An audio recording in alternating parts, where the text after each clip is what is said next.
दोस्तों, राजस्थान अजमेर में 28 फरवरी को देश के प्रधानमंत्री नरेंद्र मोदी आ रहे हैं। उन्होंने 2023 के राजस्थान विधानसभा चुनाव के अंदर कुछ वादे किए थे।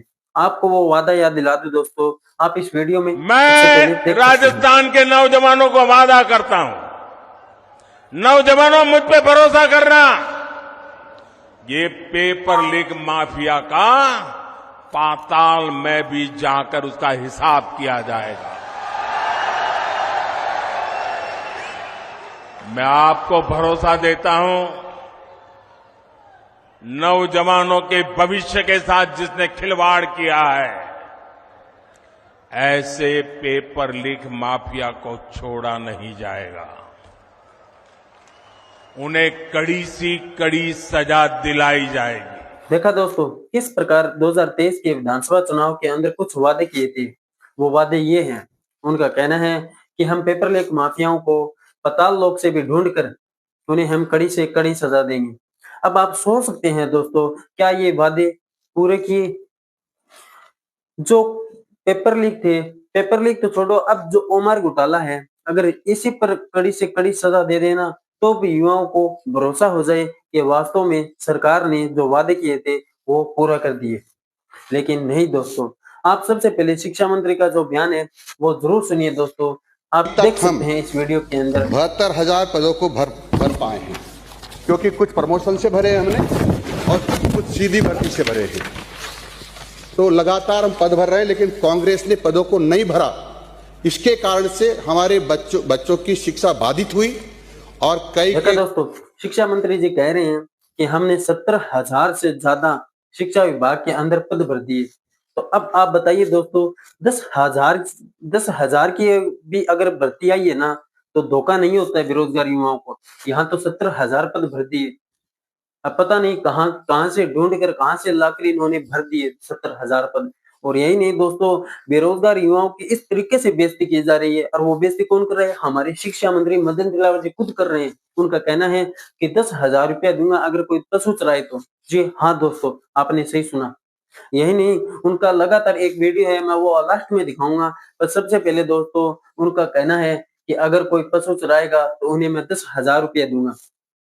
अब आप सोच सकते हैं किस प्रकार हमने जो डिग्रियां ले रखी है, हमारे माता पिता ने जयपुर भेजकर बच्चे युवाओं को सभी को भेजकर जो लाखों लाखों रुपये बर्बाद कर रहे हैं, और यहाँ 10,000 रुपये पशु चराने की बात कर रहे हैं। तो दोस्तों, किस प्रकार मतलब बेरोजगार हो गया, जाए तो जाए कहाँ? हमारे बिना पढ़े लिखे ऐसे मंत्री पद पर बैठे हैं, इनको शर्म तो आती नहीं है कि क्या कहना है और क्या नहीं कहना है। मैं तो प्रधानमंत्री नरेंद्र मोदी जी से कहना चाहूंगा, बस एक काम कर दीजिए, इनको पद से हटा दीजिए, कोई अच्छा सा शिक्षा मंत्री जी बिठा दीजिए, जो शिक्षा पर एक ट्वीट भी कर देना, एक पोस्ट भी कर देना तो धोखा नहीं होता है। इनका पोस्ट तो, एक ट्वीट पोस्ट तो छोड़िए दोस्तों, ये इस कदर बेरोजगार युवाओं की, जो लाखों लाखों युवा तैयारी कर रहे हैं ना सरकारी नौकरी की, उनकी इस तरीके से बेइज्जती सहन नहीं करता है। उनके माँ बाप को पता है, क्या पता है कि मतलब कितना वो जुल्म सह रहे हैं जमाने का, समाज का। कभी हमारे प्रधानमंत्री कहते हैं कि पकोड़े सेक लो, कभी ये हमारे जो शिक्षा विभाग के अंदर ऐसे मंत्री बैठे हैं जो कह रहे हैं कि हाँ बस आप तो पशु चरा लो, 10,000 रुपया हमने महीने देंगे। 10,000 रुपया दोस्तों, जो जयपुर में रहकर जो बच्चा तैयारी कर रहा है ना, उनका किराया तक नहीं भरता है। 15-15 हजार रुपये लगते हैं उनके बच्चे को। और बात कर रहे हैं कि हम पकौड़ा तल लेंगे, ऐसे कर लेंगे, वैसे कर लेंगे। यही नहीं दोस्तों, हनुमान वैली मान लें, इस पर प्रधानमंत्री नरेंद्र मोदी राज्य के अंदर आ रहे हैं 28 फरवरी को अजमेर के अंदर। इसी बीच हनुमान वैली वाले का एक ट्वीट है, आप जरा सुनिए। उनका कहना है कि विधानसभा से पूर्व आपने पेपर लीक से जुड़े मामलों में माफियाओं को पाताल से निकालकर उन्हें सजा दिलाने का जो वादा किया था, उस वादे का आज तक क्या हुआ? भ्रष्टाचार को लेकर अभी तक आपने जो वादे किए थे, आपकी सरकार ने अपने वादे पर आज तक पूर्ण रूप से खरा नहीं उतरी। राजस्थान में बार बार सामने आए पेपर लीक माफियाओं ने लाखों मेहनती अभ्यर्थियों के भविष्य को प्रभावित किया। अभी तक आपकी जो शिक्षा व्यवस्था है उन पर भरोसा उठ चुका है। बीजेपी को सत्ता में बिठाया क्योंकि राजस्थान लोक सेवा आयोग के पुनर्गठन और भर्ती प्रक्रियाओं को पारदर्शिता लाने के लिए आश्वासन और युवाओं को विश्वास दिलाया, इसलिए आपको सत्ता के अंदर बिठाया। लेकिन नहीं दोस्तों, ऐसा कभी नहीं हुआ। जहां सभा करेंगे उस सभा स्थल से जुड़ी दूरी पर राजस्थान लोक सेवा आयोग का मुख्यालय है। मैं सरकार के दोगलेपन का एक बड़ा उदाहरण आपको देना चाहता हूं कि एसआई भर्ती में बड़ा स्तर से 2021 की भर्ती एसआई भर्ती के अंदर जिस तरीके से घोटाला हुआ, कई लोग गिरफ्तार किए, लेकिन अभी तक कोई बड़ा मगरमच्छ नहीं पकड़ा गया। एक दिन अगर एक दिन भी वो बीजेपी ने बड़ी बैठक करके कोई बड़ा मगरमच्छ पकड़ा होता तो युवाओं को विश्वास होता, लेकिन ऐसा कुछ नहीं हुआ दोस्तों। बीजेपी की जो ये दोगली नीति जनता के सामने उजागर हुई है। एक दूसरा उदाहरण देना चाहूंगा कि आपने कई बार सार्वजनिक सभाओं में कहा था कि न खाऊंगा और न खाने दूंगा, मगर राजस्थान के 3 विधायकों का विधायकों को उसकी स्वीकृति रिश्वत लेने से जुड़ा प्रकरण जनता के सामने सार्वजनिक हुआ। पहले एक विधायक को एसीबी ने रिश्वत जुड़े मामलों को भी पकड़ा, लेकिन आज तक उनके एक भी पार्टी का विधायक गिरफ्तार नहीं हुआ।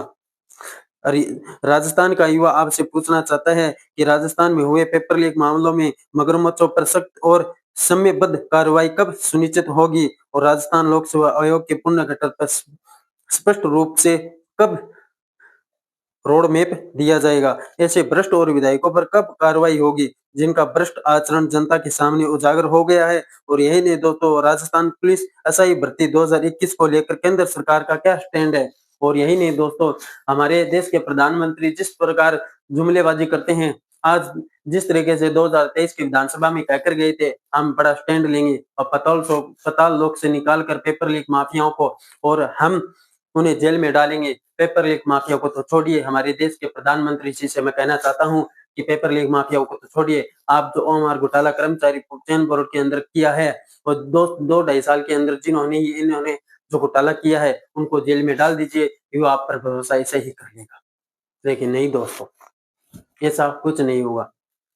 गोविंद सिंह डोटासरा ने विधानसभा के अंदर कुछ दिन पहले ही कहा था अगर हम दोषी है तो हमको डाल दो, लेकिन बीजेपी सरकार कांग्रेस को बचाने में लगी है। जब कांग्रेस की सरकार आती है तो कांग्रेस बीजेपी को बचाने में लग जाती है।